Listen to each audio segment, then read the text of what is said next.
ఈ వ్రతాన్ని ఏ మాసంలోనైనా బహుళ చతుర్థి నాడు ప్రారంభించాలి. వాటిలోనూ మంగళవారంతో కూడిన కృష్ణ చతుర్థి మరింత ముఖ్యమైనది.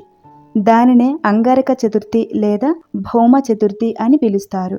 చంద్రోదయ వేళకి బహుళ చతుర్థి తిథి ఉన్న రోజు చూసుకొని ఆ రోజున సూర్యోదయానికి ముందే నిద్ర మేల్కొని కాలకృత్యాలు తీర్చుకొని నల్లటి నువ్వులతో కూడిన నీటితో స్నానము చేసి సంధ్యావందనము మొదలైన నిత్య నైమిత్తికాలు ఆచరించి సంకష్టహర చతుర్థి వ్రతం చేస్తానని వినాయకునికి మొక్కుకొని ఎరుపు రవికల బట్టను గణపతి ముందుంచి దానిలో ఒక చిటికెడు పసుపు కుంకుమ వేసి 3 దోసిళ్ల బియ్యాన్ని అందులో పోసి ఎండు ఖర్జూరాలు 2 వక్కలు దక్షిణతో కూడిన తాంబూలము అందులో ఉంచాలి.